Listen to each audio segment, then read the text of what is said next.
Hello बच्चों, तो कैसे हो आप सब? मुझे उम्मीद है आप सब बहुत बढ़िया और बहुत अच्छे होंगे। अगर आप भी बीएससी नर्सिंग के फर्स्ट सेमेस्टर में पढ़ रहे हो, चाहे आप बिहार से हो, महाराष्ट्र से हो या फिर किसी अदर स्टेट से भी हो, तो भी कोई दिक्कत परेशानी वाली वीडियो बात नहीं है। आप इस वीडियो को पूरा कंप्लीटली देख सकते हैं। हो सकता है मैं इसी वीडियो को एक बार बिहार के नाम से अपलोड करूँ, हो सकता है एक बार महाराष्ट्र के नाम से अपलोड करूँ और हो सकता है एक बार मैं मध्य प्रदेश के नाम से अपलोड करूँ। तो कोई घबराने और परेशान होने वाली बात नहीं है। अगर आप चैनल पे नए हैं तो चैनल को सब्सक्राइब कर सकते हैं। आज हम इस वीडियो में बात करने वाले हैं कि अगर आपने अभी तक कुछ नहीं पढ़ा और आपके एग्जाम जो आपके सर पर हैं, तो आप ऐसा क्या पढ़ लो साइकोलॉजी में जिससे आपके एग्जाम में बहुत ही अच्छे मार्क्स आ जाए। ऐसे ऐसे टॉपिक्स के बारे में बात करेंगे जो एग्जाम में फ्रिक्वेंटली हर बार कहीं ना कहीं किसी न किसी एग्जाम में पूछे जाते हैं। चाहे वो आपके बिहार में पूछा गया हो, महाराष्ट्र में पूछा गया हो, मध्य प्रदेश में पूछा गया हो, झारखंड में पूछा गया हो या फिर आपका छत्तीसगढ़ यानी कि रायपुर जिसकी राजधानी है वहां पर पूछा गया हो, या फिर भारत का कोई भी राज्य हो जहां पर आपका आईएनसी के सिलेबस को फॉलो किया जाता है। कोई भी राज्य हो, कोई भी मेडिकल कॉलेज हो, कोई भी नर्सिंग का कॉलेज क्यों ना हो, ठीक है, आप किसी से भी हो देख सकते हो। बिहार थंबनेल पे लिखा है, इसका मतलब ये नहीं है कि आप बिहार के हो तो ही से आप देखो। ऐसा कोई रूल्स नहीं है मेरे वीडियोस को देखने के लिए, क्योंकि बिहार के एग्जाम ज़्यादा नज़दीक है और बिहार वालों को ज़्यादा नीड है। बस इस वजह से मैंने थंबनेल पर बिहार लिख रखा है। जब महाराष्ट्र का नंबर आएगा तो मैं महाराष्ट्र कर दूंगा, जब तमिलनाडु का नंबर आएगा तमिलनाडु कर दूंगा, हैदराबाद का आएगा तो हैदराबाद का कर दूंगा। ठीक है, चलो, जिसका भी ना आएगा मैं उसी हिसाब से इसको चेंज करता जाऊंगा। तो आज के वीडियो में हम बात करने वाले हैं कि भाई अगर आपने भी साइकोलॉजी में कुछ नहीं पढ़ रखा है तो कुछ ऐसा आप क्या पढ़ लो जिससे आपके एग्जाम में अच्छे मार्क्स आ जाए। हर चैप्टर के, हर यूनिट्स के जो टॉपिक्स हैं इंपॉर्टेंट जिनसे एग्जाम में क्वेश्चन पूछे जाते हैं, उनको हम यहाँ पर डिस्कस करने वाले हैं। और ये पीडीएफ आपको हमारे टेलीग्राम ग्रुप में मिल जाएगी। टेलीग्राम ग्रुप का लिंक आपको डिस्क्रिप्शन बॉक्स में मिल जाएगा, आप वहाँ से उसे डाउनलोड कर सकते हो। साथ ही साथ में हमारे व्हाट्सएप ग्रुप को भी ज्वाइन कर लेना, जिसका लिंक डिस्क्रिप्शन बॉक्स में दिया गया है, ताकि जो भी कोई फ्यूचर में नोटिफिकेशन आती है तो आपको हमारे व्हाट्सएप ग्रुप में मिल जाए। बच्चे क्या करें, मिल जाए, तो आप क्या कर सकते हो, जल्दी से उसे ज्वाइन कर सकते हो। चलिए वन बाय वन करके आगे बढ़ते हैं और देखेंगे कि भाई आपको क्या पढ़ना है, कैसे पढ़ना है। सबसे पहले हम साइकोलॉजी में देखेंगे। इससे पहले मैं बता दूं, इससे पहले मैं सोशियोलॉजी का एक वीडियो बना चुका हूं। अगर अभी तक आपने सोशियोलॉजी वाला वीडियो नहीं देखा है तो ज़रूर देखना, जा करके डिस्क्रिप्शन बॉक्स में लिंक है और प्लेलिस्ट पे जा करके चेक कर लेना। सोशियोलॉजी का भी बना दिया है, एनाटॉमी एंड फिजियोलॉजी का भी बना दिया है। अगर आपने अभी तक कुछ नहीं पढ़ा है तो क्या क्या पढ़ें। ठीक है, चलो आगे हम चलेंगे, साइकोलॉजी देखेंगे। सबसे पहला जो यूनिट है अंडरस्टैंडिंग या इंट्रोडक्शन टू साइकोलॉजी, आप समझो कि ये चैप्टर का नाम है, ये यूनिट का नाम है। इसमें सबसे पहले आपको डेफिनेशन ऑफ साइकोलॉजी पढ़ना है। इससे पहले वाली वीडियो में भी मैंने बताया था कि कई एग्जाम्स में डायरेक्टली पूछ लिया गया define sociology, define psychology, define anatomy, define physiology. तो ऐसे जो टॉपिक्स होते हैं बच्चे पढ़ के कभी नहीं जाते हैं, अपने सब्जेक्ट के डेफिनेशन को नहीं जानते हैं कि हमारे जो सब्जेक्ट हम पढ़ रहे हैं उसकी क्या डेफिनेशन है, उसे नहीं जानते हैं और एग्जाम देने चले जाते हैं। और कई बार एग्जाम से पूछ लिया गया और बच्चे धराशायी हो गए, एग्जाम में क्वेश्चन को कर ही नहीं पाए हैं। तो भाई डेफिनेशन ऑफ साइकोलॉजी और सोशियोलॉजी, फिजियोलॉजी, एनाटॉमी, इन सब की रट लेना, पढ़ना, एग्जाम में पूछी जा सकती है आपसे। ठीक है, आगे हम बात करेंगे स्कोप ऑफ साइकोलॉजी क्या है, क्या क्या स्कोप्स हैं साइकोलॉजी में, उसको पढ़ना है आपको।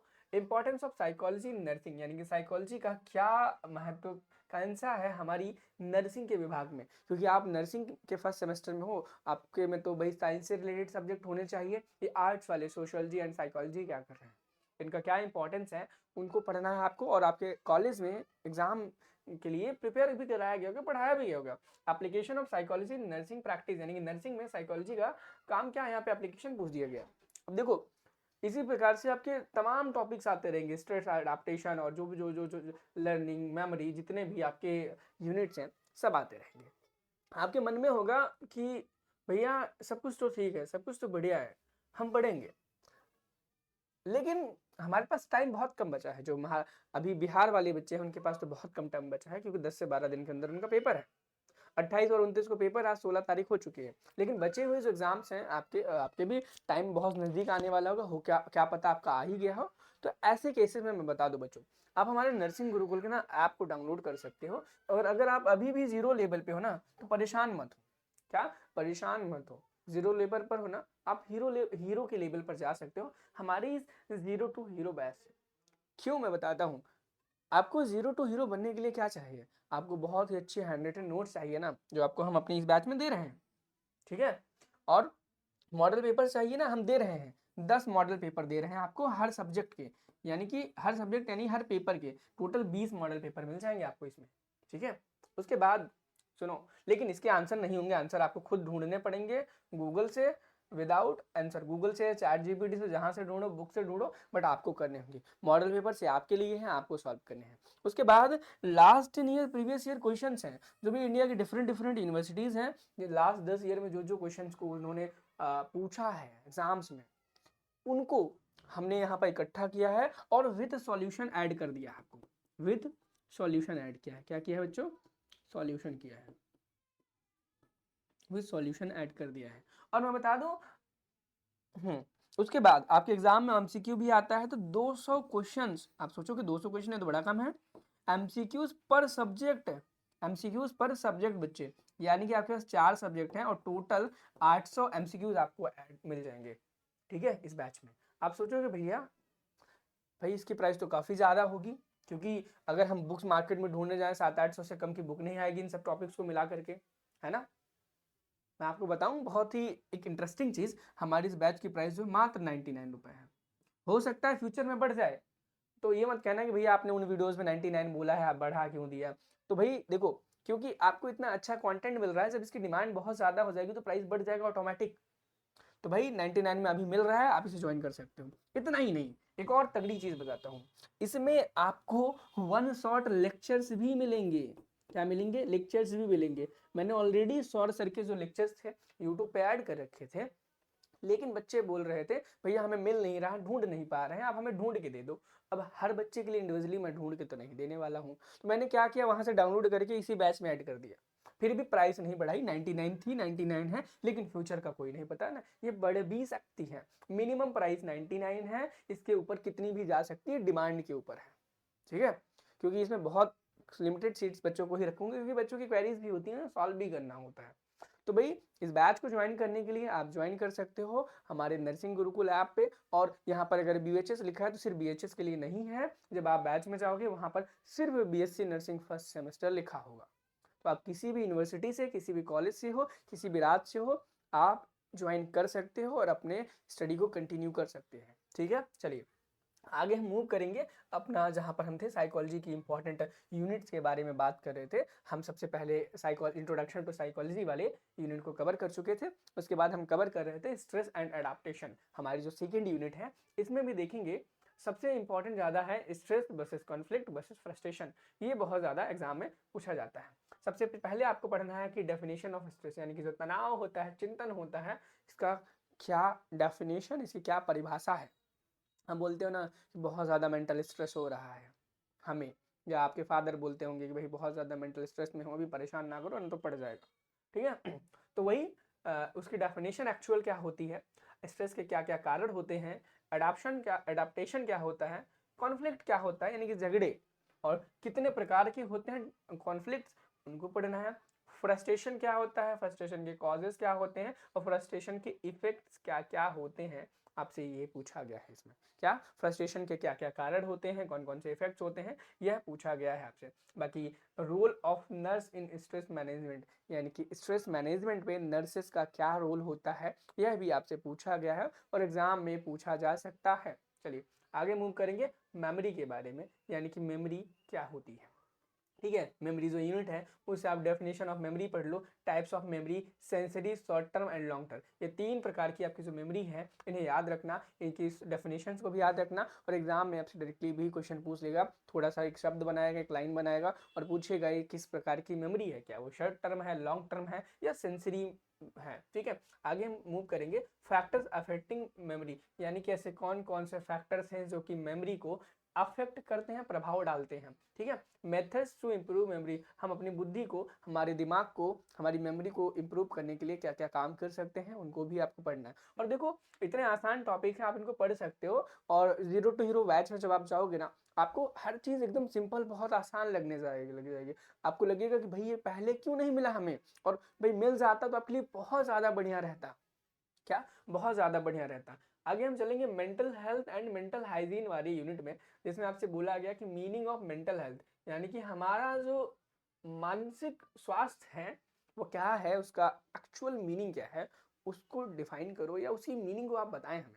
तो भाई बताना है आपको मेंटल हाइजीन क्या होता है, वो बताना है। Rights of mentally healthy person, यानी कि अगर एक आप मेंटली हेल्दी पर्सन है तो आपके क्या क्या राइट्स हैं, क्या क्या आपको करना काम चाहिए, कौन सा नहीं करना चाहिए, आपके क्या क्या राइट्स हैं, अधिकार हैं, ठीक है, वह आपको यहाँ पढ़ना है। Warning science of proper poor mental health, यानी कि ऐसे कौन कौन से लक्षण हैं या ऐसे कौन कौन से निशान चिन्ह हैं जिसे देख करके आप बता सकते हैं किसी व्यक्ति, कोई व्यक्ति अभी अपने क्या कहाँ पर है, पुअर मेंटल हेल्थ में फंसा हुआ है या फिर पुअर मेंटल हेल्थ में वो भी है, उसे आप देख करके बता सकते हैं। अगला रहेगा role of nurse in mental health promotion, यानी कि मेंटल हेल्थ के प्रमोशन में नर्स का क्या रोल रहता है, ठीक है। चलिए आगे हम चलेंगे। अगला जो यूनिट है वो है पर्सनालिटी। क्या है बच्चे, पर्सनालिटी। पर्सनालिटी हमेशा एग्जाम में पूछी जाती है कि डेफिनेशन ऑफ पर्सनालिटी क्या होती है।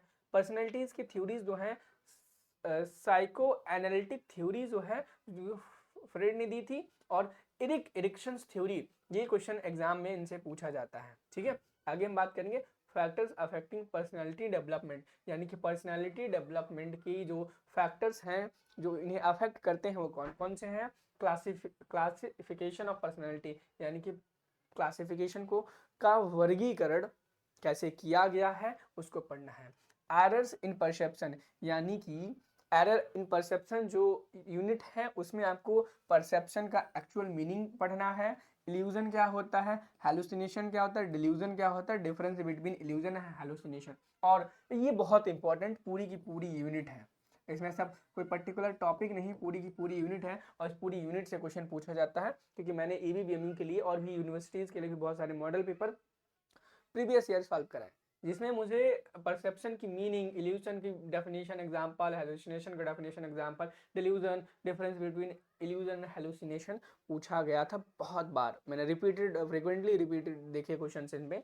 और अगले हम यूनिट पे चलेंगे, मोटिवेशन एंड इमोशन जो आपका यूनिट है, इसमें एक्चुअल मीनिंग ऑफ मोटिवेशन क्या होती है, types of motivation, meaning of emotion and types of emotion. अब इनसे एमसीक्यू और शॉर्ट नोट्स वाले क्वेश्चंस बनते हैं। क्या एमसीक्यूज और शॉर्ट नोट्स वाले क्वेश्चंस बनते हैं, इनको ध्यान से पढ़ना और एमसीक्यूज को जरूर प्रैक्टिस करना, क्योंकि एमसीक्यू आपके लिए फ्री के नंबर लेके आएंगे बच्चों। क्या करेंगे, फ्री के नंबर लेके आने वाले हैं।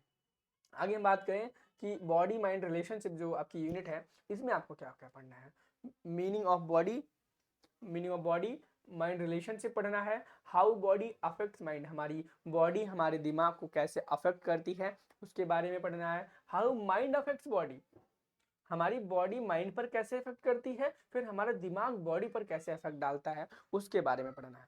आगे हम बात करेंगे इसी में एग्जांपल्स क्या क्या है। रोल ऑफ नर्वस सिस्टम, यानी कि हमारे जो नर्वस सिस्टम का क्या रोल है बॉडी माइंड रिलेशनशिप को मेंटेन करने में, ठीक है। चलो अगला देखेंगे इंटरपर्सनल रिलेशनशिप, यानी कि आईपीआर है जो, वो क्या होता है, ठीक है। Meaning of IPR, types of IPR, barriers of IPR, method to overcome barrier, ठीक है। मेथड्स टू ओवरकम बैरियर, यानी कि इन मेथड से ओवरकम करने के लिए क्या क्या बैरियर्स हैं।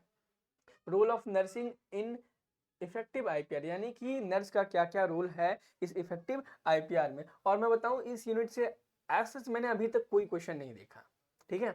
आगे वुमेन एम्पावरमेंट में अगर हम जाएंगे कि वुमेन एम्पावरमेंट जो आपका यूनिट है उससे क्या क्या एग्जाम में आता है, तो मैं बताऊं मीनिंग ऑफ वुमेन एम्पावरमेंट क्या होता है, वुमेन एम्पावरमेंट का इंपॉर्टेंस क्या है, टाइप्स ऑफ वुमेन एम्पावरमेंट क्या क्या है, वो role of nurses in women empowerment, ये बहुत इंपॉर्टेंट यूनिट है।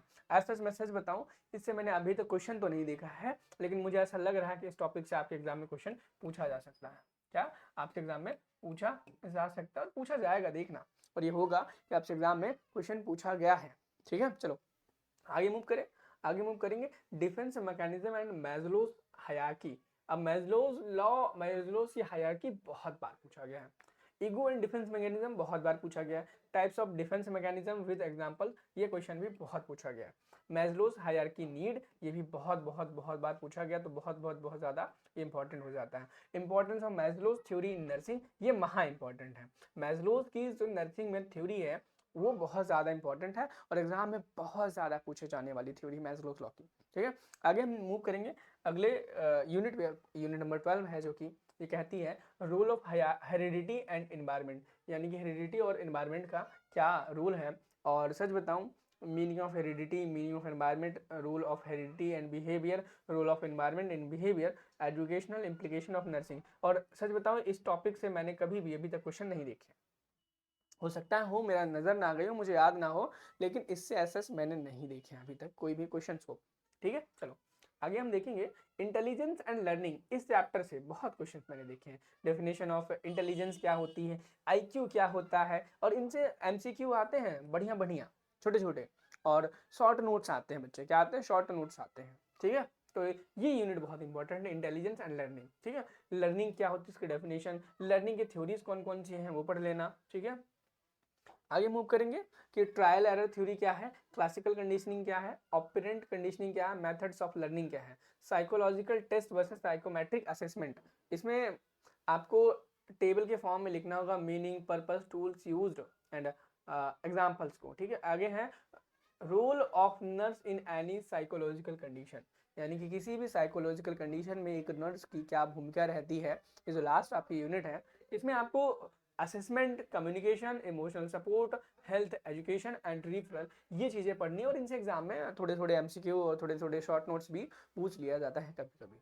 ठीक है, चलो अब हम कुछ टॉपिक्स को ऐसे, ये जो ऊपर वाले टॉपिक थे वो बहुत ज़्यादा इंपॉर्टेंट थे, लेकिन अब हम देखेंगे जो थोड़े से मोस्टली शॉर्ट टाइप में क्वेश्चंस में आते हैं। जैसे बिहेवियर के टाइप्स हैं, cognitive, cognitive, affective, guidance versus counselling, ये थोड़ा सा कम इंपॉर्टेंट है। एटीट्यूड वर्सेस एप्टीट्यूड, ये थोड़ा सा इंपॉर्टेंट है। थिंकिंग, क्रिएटिव थिंकिंग थोड़ा कम से इंपॉर्टेंट है। Development psychology and role of nursing, ये इंपॉर्टेंट टॉपिक है। क्या है, ये इंपॉर्टेंट टॉपिक है। एक से आगे हम देखेंगे सॉफ्ट स्किल के टाइप्स क्या क्या हैं, पर्सनल एंड सोशल एडजस्टमेंट्स। ठीक है, एंड आगे बस खत्म।